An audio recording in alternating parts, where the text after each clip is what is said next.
ඉතින් අද අපි ටයිමින් තියෙන විදිය කියලා දෙන්න තමයි යන්නේ. ඉතින් එන්නේ TVS Star Sport එක එන්ජින් එකක්. ඉතින් මම මේක ගත්තේ මේකේ ටයිමින් මාක් හොඳට එළියට පේන්න තියෙන හින්දා ඔයාලට පහසුවෙන් මේක අඳුර ගන්න පුළුවන්. හරි ලේසියෙන් ඔයාලට මේක ඔලුවට දා ගන්න පුළුවන්. ඒකින්ද තමයි මම මේක ගත්තේ.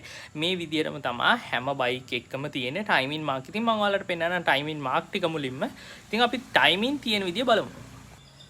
මේ තියෙන්නේ බයික් එකේ හෙඩ් එක. ඉතින් හෙඩ් එකේ පින්න මේ වගේ වීල් එකක් තමයි ඉන්නේ ටයිමින් වලට. ඉතින් මේක හයි කරගන්නේ නැහැ පළවෙනියටම ටයිමින් තියද්දි.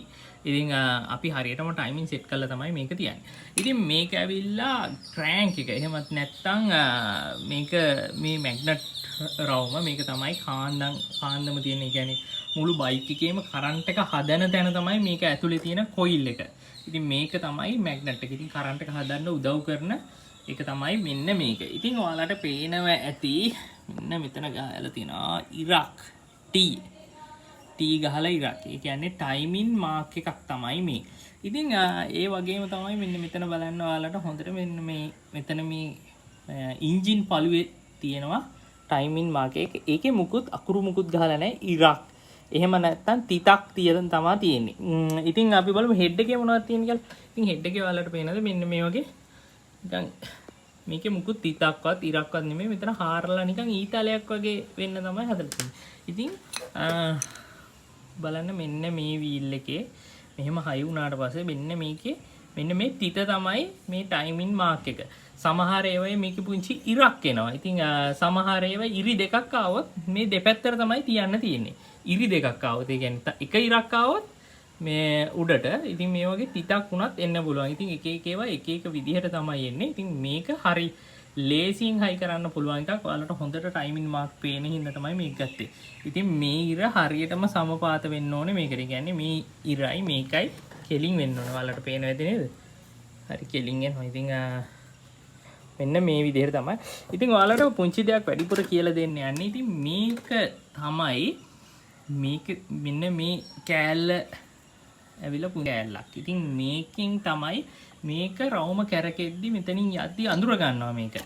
මෙතනින් පුංචි ස්විච් එකක් වගේ හැදිලා මේකෙන් තමයි සිග්නල් එකක් දෙන්නේ. ඔයාලගේ ප්ලග් එකට කරන්ට් එක යවන්න ඕනේ වෙලාව. මේකට කියන්නේ ඉග්නිෂන් ටයිමින්. මේ වෙන්නේ මේ කොටස අනිකරම ඉග්නිෂන් ටයිමින් කොටස. ඉතින් මේකේ රවුමක් කැරකෙද්දි අනිවාර්යෙන් මෙතෙන්ට එනවා කියන්නේ මේ පිස්ටන් එක දැන් මේ වෙලාවේ උඩටම ඇවිල්ලා තියෙන්න ඕනේ.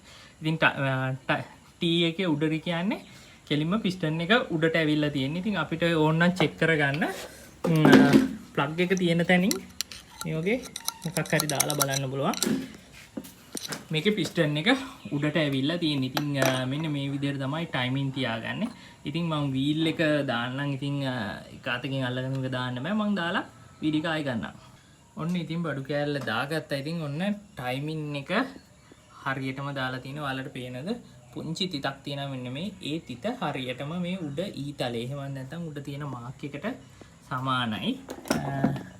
මෙන්න මෙතනත් මේ T එක මේ T මාක් එක මෙතන.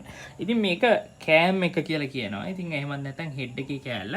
ඉතින් කෑම් එකයි ක්‍රෑන්ක් එකයි තමයි හරියටම තියන්න ඕනේ. ඉතින් මේකෙදි වෙන්නේ දැන් මේක කැරකෙද්දි ගානට මෙතන තියෙන මේ පිස්ටන් එකේ හැප්පෙන්නේ නැහැ. ඉතින් මේක දැන් කෙලින්ම පිස්ටන් එක උඩට ඇවිල්ලා තියෙන වෙලාවේ මේ දෙකම වැහිලා තියෙන්නේ. කියන්නේ මේ දෙකම වැහිලා තියෙනවා. එළියට ඇවිල්ලා නැහැ. ඇතුළට ආවොත් මේක හැප්පෙනවා. දැන් මේක තමයි මේ ටයිමින් එක.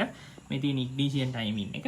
මේක තමයි මැකැනිකල් ටයිමින් සෙට් එක. ඉතින් ඔයාලට පේනවනේ මෙන්න මේ මාක් එකට මෙන්න මේ කෑම් එකේ මේ මාක් එක සෙට් වෙන්න ඕනේ.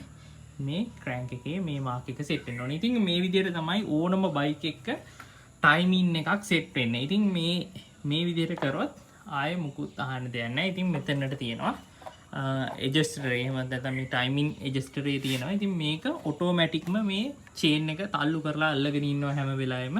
චේන් එක බුරුල් වුණාම එයා ඔටෝමැටික්ම තල්ලු කරගන්නවා.